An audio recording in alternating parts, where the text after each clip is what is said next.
Hi, everyone. Welcome to the Make Space for More podcast, where we talk strategies for growing and scaling your business in a way that's authentic and aligned for you. I'm your host, Melissa Swink, and in today's episode, I am going to teach you how to use a project management tool to organize your business and your life. And these things are going to apply whether you're working solo or you're working with a sizable team. So to start things off, I want to ask you a couple of questions just for reflection to see kind of where you're at in terms of, how you're organizing all the miscellaneous to-dos in, not only at work, but also in your personal life as well, because they all are so interconnected. And I know we all are juggling many responsibilities from many different angles. Or not only that, we'll add another layer in if you're volunteering or you are giving of your time in other areas, not only to your business and also your family, but you've got so many other commitments as well. So think about this first things first is how do you know what needs to be done every day? Now, you probably have an abundant to-do list that's just never ending, but taking that a step further, how do you even prioritize? Because I know that it's very easy for me and so many others to fall into quote unquote reactive mode because we have so much coming at us from every direction. We may start the day with a clear idea of here are the things that I know I need to get done today, and you're kind of looking at your calendar and seeing what to expect for the day. And then an email comes in, or your team pings you with a question, or, there's just so many different scenarios. Or a sick kid comes home from school, and then all of a sudden you're like, that thing that I was planning on doing, not going to happen today. There's just so many things that can derail us every day, but do you know what needs to be done? How do you know when it needs to be done by? How do you know what's more important versus less important? What about your team? So that's not only just you, but what about your team? Because what you think might be the most important thing for your team to get done, they might not necessarily realize that, and they might start with this other thing over here. Don't even get me started on different work styles as well, because there are some people who might be very type A and morning people who dive in and do the hardest things first thing in the morning and then leave kind of their easier work for the afternoon. Or some people kind of like to warm up with some of those easier tasks before they're ready to start on the more difficult tasks of the day. There are just so many different ways that we can plan our day around the different to-dos that we have. Now, also, in terms of priority, again, maybe there are things that you think are more important for your team to be focusing on, and they're not even aware of that. Or maybe you were hoping that somebody was going to get you some information by, say, tomorrow at the end of the business day so that you could, take that and complete what you need to do with that project through the end of the week. And maybe that wasn't crystal clear when you had asked them for their help or asked them to do this task for you. There's just so many scenarios here when we look at the overall to-dos that we have every day in terms of what needs to be done, in what order do they need to be done by, when do they need to be done by, and all of that. And also just on a broader perspective of where are things at in the grand scheme of things? So maybe you're working on a large project with several people. Maybe it's a website design, for example, and you're like, okay, where are things at?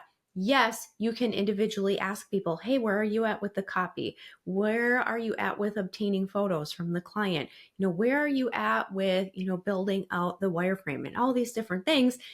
You could ask those people individually, or you could have a regular project meeting, which, depending on meetings, some can be much more productive than others. Sometimes they are just a waste of time, money, energy. And sometimes they're great, don't get me wrong. But when we take a look at the overall expectations and things that we need to do on a day-to-day, week-to-week, month-to-month, year-to-year basis, how are we managing all of this? And so my solution, I strongly recommend a project management tool for every business. And there's a couple of additional reasons for this as well. So not only did I just describe to you all of the things that are spinning at any given point in time for so many of us, but also maybe you're thinking of, it just right now, a lot of it lives in my head. And if that's you, I can tell you that's totally normal. I know that's how a lot of us start out, especially if we are early on in our business journey. But I can tell you that overall, the brain is a lousy storage device.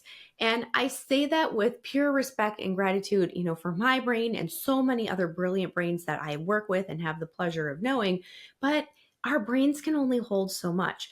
And when we expect them to hold so much, this often translates to, waking up in the middle of the night and running through things, or all of a sudden having that sheer moment of panic, like, oh, wait, I never sent off that email to so and so. You just have these moments where you're like, oh, there's so many things that our brain can juggle.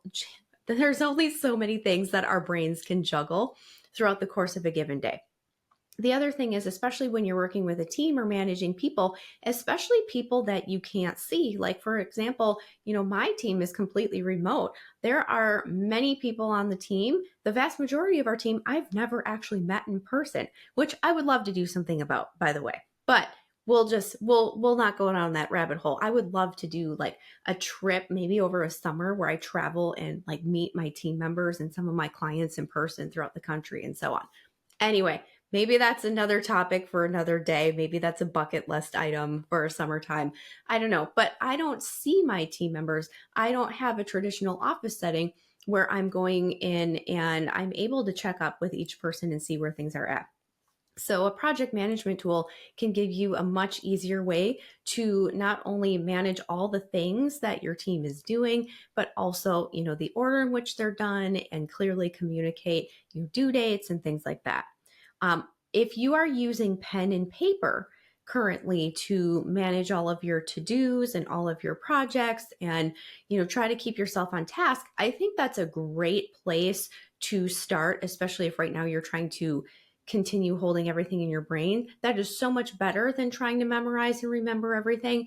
The challenge with a pen and paper system is that it's hard to share information with others, and it's really hard to delegate. The other thing is too, what I've found myself doing in the past, and I do use a paper planner. I use actually my own priority planner to figure out what my priorities are in terms of my role at my company. So not only do I have my tasks, but I also have them prioritized based on the impact that they make and, the overall level of importance that they need to be done. But if I was only using that tool, it would be really hard for me to simply reassign something to my assistant. If you're using a project management tool and you have these things already entered in the system, it's really easy to reassign that to somebody else, add a note with some instructions, and send it on their way. It's also hard to share information. Again, if you're working on a project with a team and everybody's kind of got their own running to-do list on a pen and paper throughout the course of the day, or the week, or the overall span of the project, you're not necessarily seeing what other people are working on that day. So there are several reasons why I think that a project management tool is extremely important for every business to have. But more importantly, let's move on to talking about how you can use a project management tool to organize your business and your life. I've just shared with you some of the reasons why I think this is super important, but let's talk about how, because I'm all about the how. I know there's so many times where I listen to podcasts or I read books where I'm like, okay, you've got me sold on this idea. I understand the concepts. I have the right mindset about this, but tell me how specifically I need to be doing this thing. So that's what we're going to dive into. And I'm going to give you kind of 5 areas, if you will, that I personally use a project management tool, and so many of our clients and even colleagues of mine are using these as well. So the first thing to consider using a project management tool for would be keeping track of client tasks and projects. So for example, I have a team of virtual assistants, and we keep track of all of our clients' tasks and projects that they're outsourcing to our team in our project management system. So in case you're wondering, what project management system do you use? We use Asana. I'll tell you why later on at this episode. It's not important right now. There are so many great ones out there. I know there's Monday.com. I know some people use Notion, ClickUp. There's so many out there. But if I use project management tool as I'm talking here and I substitute that word for Asana, I'm using them kind of interchangeably here. If you use something else, just feel free to insert that word in your mind as we're going along here. So we keep track of all of our clients' tasks and projects in that system. And the great thing is that we're able to see at any given point in time where things are at, what is done, what is in the process of being done, what is going to be coming due later this week or next week or at the end of the month. And so we have a snapshot of this. The other thing is that's really, really nice is if for some reason somebody from our team needs to suddenly take a step back from work, like whether it be something minor, like, having a sick kiddo at home, or something more serious, like, hey, somebody's in the hospital, I'm going to need to take this week off to tend to their needs, which we fully support on our team. We are people first. And so it's really helpful when we need to seek backup support or figure out, okay, where are things at for this client so that we can jump in and help kind of either prioritize their work if it's not something that's urgent and can wait till that person's return, or do we need to get other people involved so that this task can be completed on time if the client needs it. If we didn't have a project management tool, this would be incredibly difficult to do. It also helps us just keep on task in terms of, when things need to be done, and also to prioritize different tasks and projects. Because if we have a project up and we can see here are all the moving parts and pieces that need to be done, here's the order in which they need to be done by, everybody on the team who's working on that project can just take a glance at this and see exactly where things are at. Oh, I'm waiting for this. So-and-so has this step before me. They are estimating it to be done by Thursday. That means I can put this on my list for Friday. Just giving you a general example there. So not only do we use project management for our client tasks and our projects and things, I know many of our clients use these as well. So for example, we have a client who is a wedding photographer. And when you think about weddings and just the overall, weddings are just like a huge project, right? There's so many different moving parts and pieces. There's coordinating with, hair and makeup and the venue and the reception hall and, just all of the different things, families and friends and all the people. There are just so many things that go into not only planning a wedding, but in our client's case, being the photographer. So throughout the course of the wedding planning process, there are different checkpoints that they need to have in place so that they are clear on, the information that they need from their client, and they are clear on the expectations and what needs to be done that day. What is the schedule for that day? So many things. I am not in the wedding industry, so those of you in event planning might be laughing at me stumbling over this example right now, but you get the idea where there's just so many different things, and they're using a project management tool to manage all of this as well. Because the last thing they want to do is have some paper file somewhere where somebody has handwritten all these things, and for that file to get lost, or for that person to suddenly be unable to show up to work that day. And then everybody's kind of SOL, not quite sure what needs to be done. By having it in an electronic system, it just is so much easier for everyone involved. Okay, another way that you can use a project management tool to organize your business is to keep track of leads and follow-ups. So this is not quite, I'm not going to pretend that this is the same thing as having a CRM. So depending on where you're at in business and the type of business that you're at, you may need a full-blown CRM tool based on how much sales and how many clients that you have and all of that. But I will say that having a project management tool, you can easily add in different tasks that involve the sales process, maybe even keeping some track of some future follow-ups and things like that. So to give you an example, again, kind of how we use project management in our company, when I have a consultation with a potential client, I will add a task in for creating the quote and getting feedback from potential team members who might be working on the account. Like for instance, if it's a social media client, I might have some of our content strategists take a look at their current online presence and make some recommendations in terms of here's how we can take what they're doing and make it even better. And here's kind of what that looks like in terms of deliverables. Here's what I think that pricing should look like. Getting the team involved with some of these things. And then ultimately creating and sending that proposal to the potential client. So I can keep track in Asana. I can add a task for myself to follow up with these team members to create that quote and get that proposal sent out. And I can time it to make sure that I'm getting that out by the time that I have promised it to the potential client. So I know exactly where that needs to fall in my overall to-dos for that particular week. Another example of this could be maybe we're talking to a potential client and they said, you know what, this is really great. I'm really excited about this. I need to have a meeting with our board of directors to get this proposal approved. Or we are resetting our budget for the upcoming year in October, and I'm going to present this so that we can include it in our upcoming budget. So in situations like that, rather than rely on my brain to magically remember to follow up with people, I'm able to add a simple reminder in Asana, hey, follow up with so-and-so board meeting in October or something like that. You get the idea. But it just helps me to really stay on top of people that I'm having conversations with. Okay, a third example of how you can use a project management tool to organize your business is also to keep track of all the steps that are involved with repeatable processes. So in our Asana system, we have several projects that were considered templates. So these templates are something that we've built that includes almost like a checklist, of an electronic checklist of here's all the steps that go into this particular thing.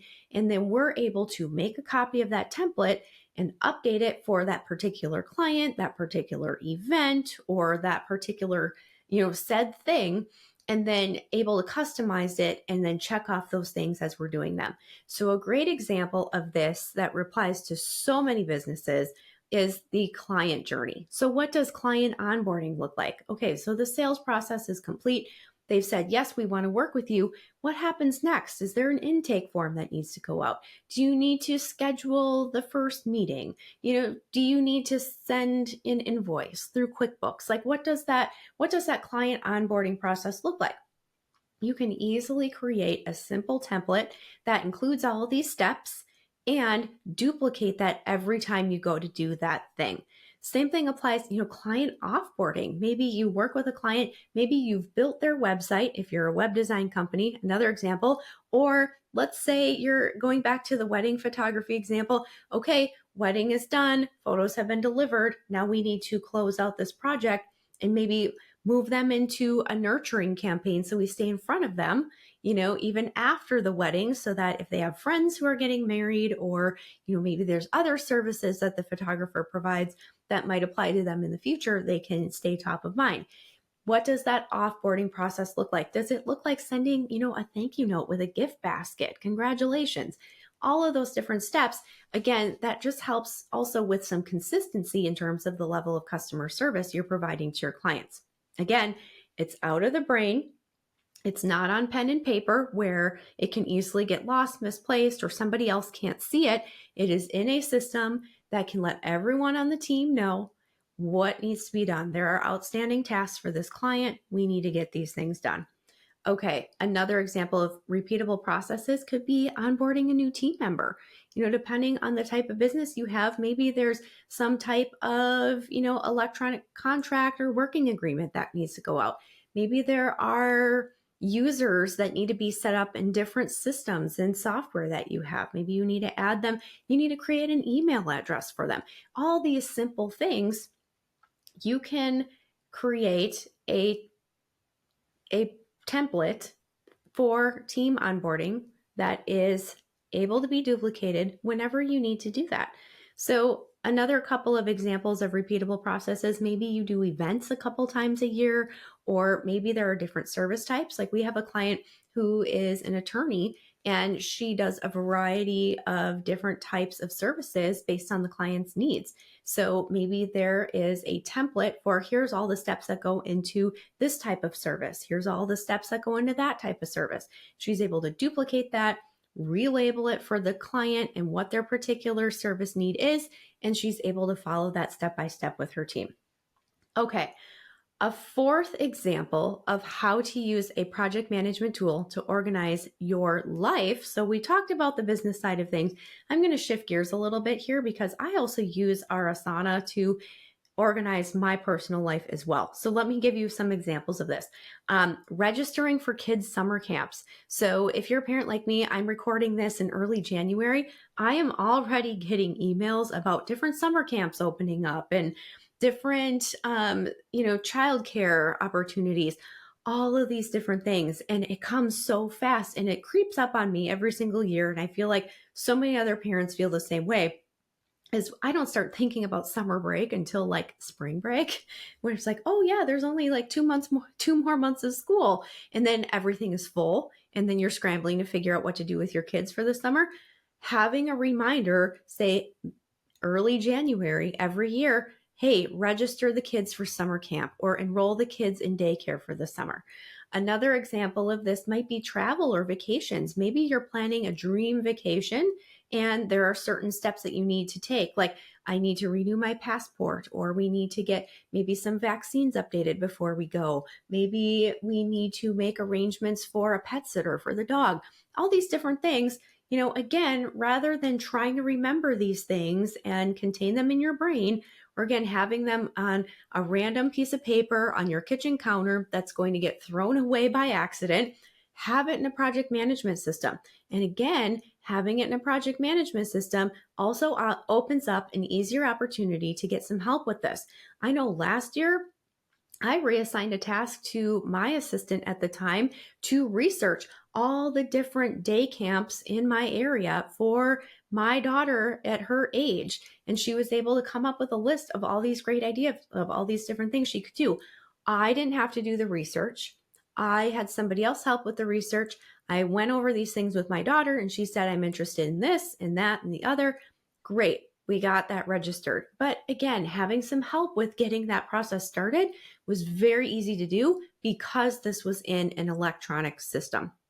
Okay, another example here on the personal side of things, maybe you have insurance renewals every year, like open enrollment for healthcare, or maybe you want to review your auto insurance policy before it renews, maybe shop around for different rates from different companies. Maybe you want to meet with a financial planner on a regular basis, things like that. You can set those reminders in that system. Okay, finally, I'm just going to go ahead and say step number 5, or, the 5th way that a project management tool can organize your business and your life is like so much more, and wait, there's more. So I've given you some kind of general chunks of how I use project management and how our team have used project management tools to organize their businesses, but also just the little things. So we're talking about broader things and different themes. Some of these things can be as simple as reminding you to update the copyright year on your website every January. I also use our Asana system for reminders, like sending my book club confirmation so everybody knows whose house that we're meeting at the following week. Different things like that. It's so simple to use a project management tool to manage all of the miscellaneous types of things as well, not even just the big things. So, as I mentioned, we use Asana. There's a couple of different reasons why we've chosen Asana.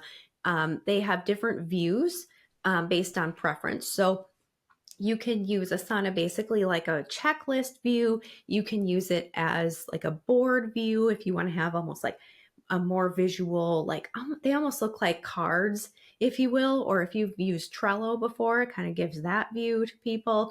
There's also a calendar view, so you can pull up and pop up and see at a glance in terms of time and schedule what is on your list for today.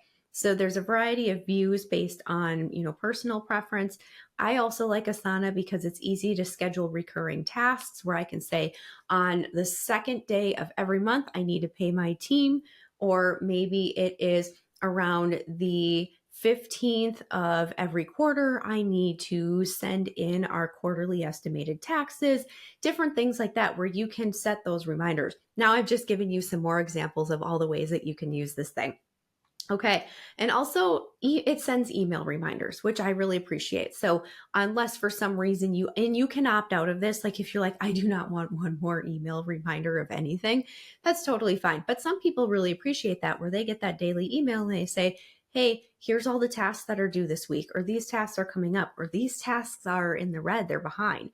It's nice to have that email report option as well. So that's why we like Asana. Again, there are so many different tools out there. The most important thing when choosing a tool is to make sure that it's something that is simple and easy for you to use, and something that you can consistently use, that you're actually going to put to good use. Not just one more thing that you kind of dabbled in and then abandoned to go back to your pen and paper, that sort of a thing.